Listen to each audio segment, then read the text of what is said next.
चलो आज देखो स्टार्ट करेंगे न्यूटन्स लॉ।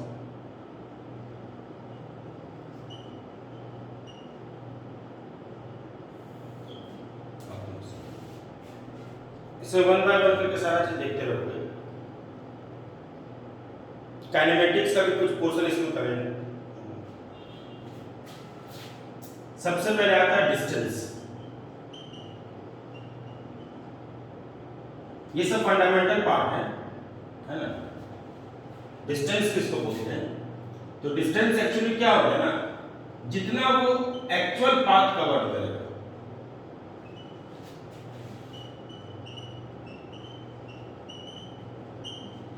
जितना वो चल रहा है,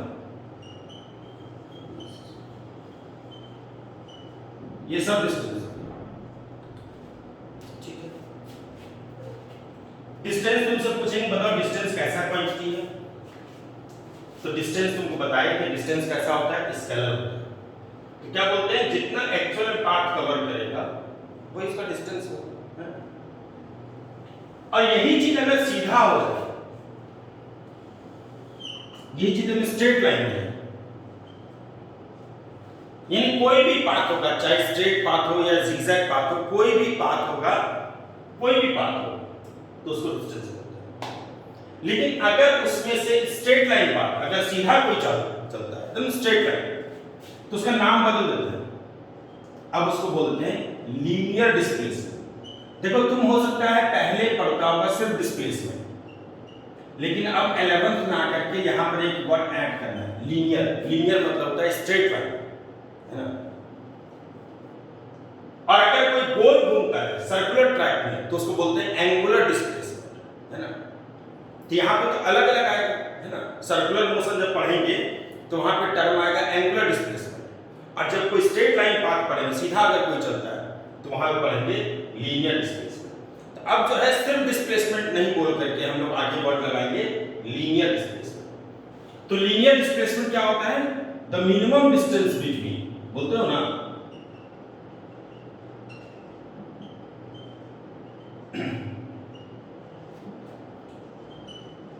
नोट्स हम तुमको दे ही देते हैं, है ना।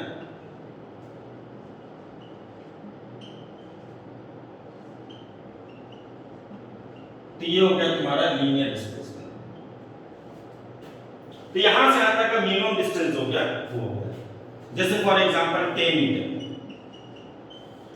सो that 10 metre is the linear displacement.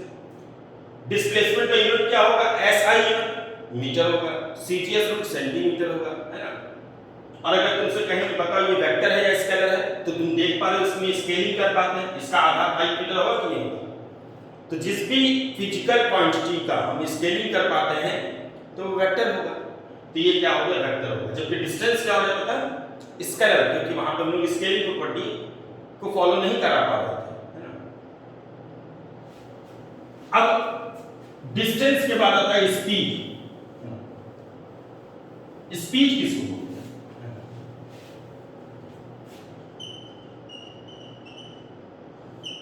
तो कहता है the rate of change of, rate मतलब हो गया time, distance is called speed. यानी सिंपल भाषा में रेट तुम देखते हो कई जगह, जैसे तुम सब्जी खरीदने जाते हो तो वहां पे रेट मतलब हो गया 1 केजी का क्या दाम है। अगर कोई लिक्विड खरीदते हो तो वहां पे रेट मतलब क्या होगा? 1 लीटर का क्या कॉस्ट है ना। ऐसे जब हम लोग चलेंगे, लेंथ की बात करेंगे, तो वहां पे रेट मतलब होता है टाइम, है ना। हर जगह रेट का सिग्निफिकेंस यानी मतलब अलग अलग होता है। तो यहां पर रेट मतलब हो गया टाइम, है ना। जैसे फॉर एग्जांपल अगर हम ए से गए बी, ये ऐसा रास्ता है, ये हो गया फॉर टाइमिंग, ये भागलपुर एज्यूम कर लो, ये पटना एज्यूम कर लो। तो भागलपुर से स्टार्ट किया और पटना गए, कितना दूर है यहां से यहां? 250 किलोमीटर। कितना देर लगा जाने में? मान लो 5 घंटा।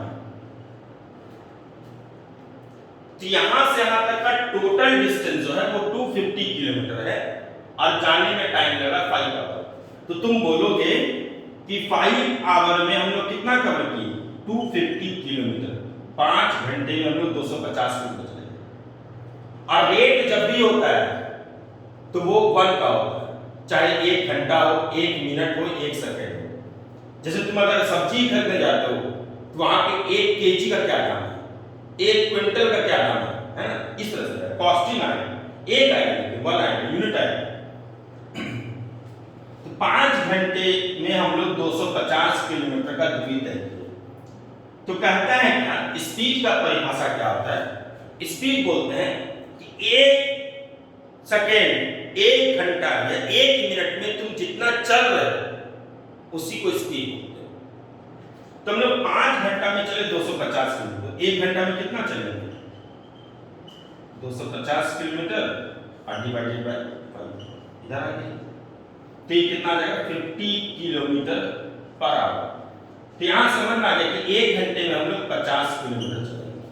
ये क्लियर, 1 घंटे में कितना चलेंगे, 50 किलोमीटर। इसको हम लोग दूसरे तरीके से बोलते हैं, है ना, एवरेज स्पीड बोलते हैं कि तुम क्या किए, 5 घंटे में तुम चले 250 किलोमीटर, 1 घंटा में कितना चला कितना भाई इतना। तुम इसको दूसरे शब्दों में ऐसे बोल सकता है कि अगर हमको स्पीड निकालना है तो हम टोटल कितना चले, तो 250 किलोमीटर चले। अब कितना देर लगा, 5 घंटा। तो अगर हम टोटल डिस्टेंस को टोटल टाइम से डिवाइड कर देंगे तो वही तो स्पीड हो गया। तो यहां पर एक फार्मूला जनरेट हो जाता है जिसको बोलते हो तुम एवरेज स्पीड। क्या होता है average speed, total distance by total time. देखो स्पीड 2 तरह का है, एक एवरेज स्पीड और एक इंस्टेंटेनियस स्पीड, है ना। तो तुम जितना अभी तक पढ़े हो 9th क्लास में, 10th क्लास में, 8th क्लास में, वो सब स्पीड एवरेज स्पीड है। वो जितना स्पीड पढ़े हो सब स्पीड एवरेज स्पीड है। तो टोटल डिस्टेंस कितना होता है, 250 किलोमीटर और डिवाइडेड में क्या होता है 5 का, यानी कितना होगा 50 किलोमीटर पर आवर। ठीक, सुनना ही बात है। तो एवरेज स्पीड हो गया total distance by total time, है ना। यानी टोटल डिस्टेंस अगर पता हो और कितना टोटल टाइम लग रहा है तो हम उसको डिवाइड कर सकते हैं। अब इसी में देखना, ध्यान से देखना, जैसे अगर कोई मोटरसाइकिल या कार अगर घर से चलते हैं और हम अपने घर से स्टार्ट किया और हमको पटना जाना है, तो क्या है, जब हम घर से गाड़ी स्टार्ट किए तो गाड़ी पे देख ली कि अभी तक गाड़ी कितना चला हुआ है, तो देखिएगा 3500 किलोमीटर चला हुआ। स्पीडोमीटर में देखिए कि 3500 किलोमीटर चला हुआ है। अब जब हम पटना पहुंचे तो यहां फिर से देखते हैं मीटर, तो जब वहां पर मीटर देखे तो देखे 3750 किलोमीटर। तो तुम जब घर से निकले तो इतना पे था मीटर, और जब यहां पहुंचे तो इतना हो गया। इसका मतलब अंडरस्टूड हो गया कि टोटल डिस्टेंस इस बार जो हो गया, हम ऐसे भी लिख सकते हैं इतना माइनस इतना, यानी x2 माइनस x1, ऐसे लिख सकते हैं। अब सेम चीज टाइम के साथ भी है। हम घर से निकले सुबह 6 बजे, तो ये हो गया t1। जब यहां पहुंचे फिर घड़ी देखे, यहां पे फिर घड़ी देखे तो देखते हैं यहां पे कितना बज रहा है, 11 बज रहा है सुबह का। इसका मतलब समझ में आ गया कि यहां से यहां जाने में जो समय लग रहा है वो t2 माइनस t1 लग रहा है। ठीक, तो ये हो गया यहां का टाइम, ये हो गया यहां का टाइम, कितना देर लगा पटना पहुंचने में, निकालो। तो ये भी टोटल डिस्टेंस ही है, ऐसा नहीं समझना कि कुछ अंतर है, लेकिन ये इस फॉर्मेट में रहेगा। और ये वाला फार्मूला किस फॉर्मेट में रहेगा, जब तुमको सिंपल दिया रहेगा कि टोटल डिस्टेंस इतना है, टोटल टाइम इतना है। तुम चाहो तो x2 माइनस x1 को डेल्टा x लिख सकते हो। ये डेल्टा मतलब चेंज इन x, ये हो गया चेंज इन x भी बोल सकते हो या टोटल डिस्टेंस भी बोल सकते हो, है ना। ट्रायंगल मतलब डेल्टा। तो x2 माइनस x1 को लिखने का तरीका हो गया डेल्टा x, है ना। t2 माइनस t1 को लिखने का टाइम हो गया डेल्टा t, है ना। तो एवरेज स्पीड का फार्मूला हो गया total distance by total time. एक हो गया इस फॉर्मेट में x बाई t, और एक हो गया अगर यहां और यहां दिया रहेगा तो x2 minus x1 by t2 minus t1 या इतना लिख सकते हैं। यूनिट क्या होगा अगर तुमसे पूछा जाए कि बताओ स्पीड का क्या होगा यूनिट, तो क्या है टोटल डिस्टेंस अब बाय टोटल टाइम। डिस्टेंस का क्या होता है मीटर और टाइम का क्या होता है सेकंड, तो मीटर पर सेकंड। क्या ये वेक्टर है या स्केलर है, तो चेक कर लेते हैं।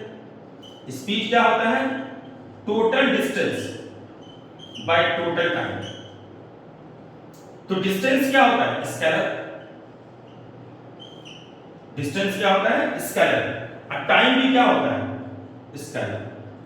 तो scalar bye scalar is always scalar. Scalar को स्केलर से डिवाइड करेंगे तो क्या होगा स्केलर होगा। जैसे फॉर एग्जांपल 5 स्केलर है, 2 स्केलर है। वेक्टर में तो i j k लिखा रहेगा ना, तो कुछ लिखा ही नहीं इससे खत्म हो। तो स्पीड कैसा क्वांटिटी हो गया स्केलर क्वांटिटी हो गया। अब आता है वेलोसिटी। इसके बाद यही चीज अगर सीधा चलने लगे, यह भी जिगजैग पाथ में चल रहा है, यही चीज अगर सीधा चलने लगेगा तो उसका नाम बदल देंगे। अब क्या नाम रख देंगे लीनियर। सीधा जैसे चलेगा तो लीनियर नाम हो जाएगा, तो क्या हो जाएगा लीनियर वेलोसिटी। तो क्या होता है the rate of change of linear displacement, linear displacement is called linear velocity. तो जैसे यहां से अगर कोई स्टार्ट किया ए से कहां गया बी, कितना दूर गया यहां से हम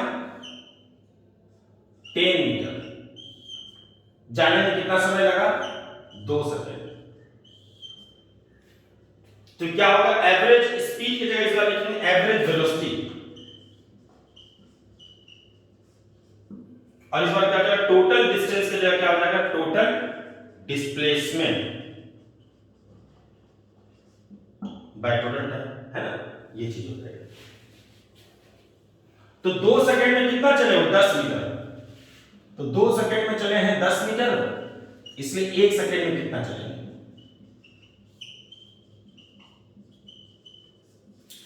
यानी डिस्टेंस में क्या होगा 1 सेकंड में कितना चल रहे हैं अगर डिस्टेंस है तो स्पीड, और 1 सेकंड में कितना सीधा चल रहे हैं स्ट्रेट लाइन पाथ, तो उसको वेलोसिटी बोलते हैं। बस इतना ही फर्क है।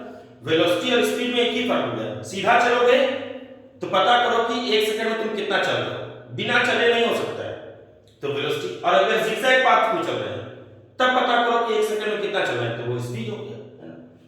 तो टोटल डिस्प्लेसमेंट क्या हो जाता है, तुम चाहो तो x बाई t भी लिख सकते हो। जैसे यहां पे देख लो 10 मीटर, ये क्या हो गया टोटल डिस्प्लेसमेंट, और ये क्या हो गया टोटल टाइम, टोटल टाइम। तो इसका फार्मूला वही होता है total displacement by total time. Displacement को भी x से लिखते हैं और डिस्टेंस को भी x से लिखते हैं, है ना। तो ये हो गया total displacement x by t।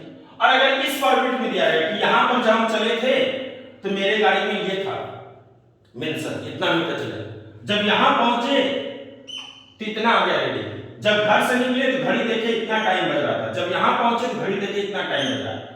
तो यहां से यहां कितना हो चले, तो तुम क्या करेगा यहां पर कितना था, यहां पर जैसे पिछले बार किए थे तो x2 minus x1, total time कितना हो गया t2 माइनस t1। तो सेम फॉर्मेट है ना। इसमें एवरेज वेलोसिटी का ही फार्मूला क्या होता है delta x by delta t होता है ना। तो सीधा चलने पे वेलोसिटी, जिगजैग चलने पे स्पीड। अब आता है क्या होगा इसका यूनिट,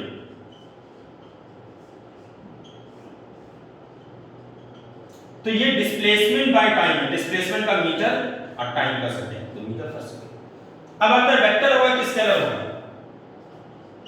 तो डिस्प्लेसमेंट है ध्यान रखना, अब बाय टाइम। डिस्प्लेसमेंट क्या होता है वेक्टर, और टाइम क्या होता है scalar. Vector by scalar is always vector. For example vector 6i क्या है, i j k लगा रहेगा वेक्टर हो गया। अब बाय 2 स्केलर बिना i j k का, तो ऊपर है वेक्टर और नीचे है स्केलर, तो ये कट जाएगा, तो आई तो बच गया ना, आई तो नहीं कटा, है ना। तो ये क्या हो जाएगा, वेक्टर। तो वेलोसिटी क्या है, वेक्टर है, क्योंकि ऊपर वेक्टर है नीचे स्केलर है, और वेक्टर बाय स्केलर क्या होगा, वेक्टर। तो वेलोसिटी कैसा क्वांटिटी है, वेक्टर क्वांटिटी, है ना, ये चीज है। अब आता है एक्सेलरेशन, है ना, फिर आएगा फोर्स, है ना, ये समझ।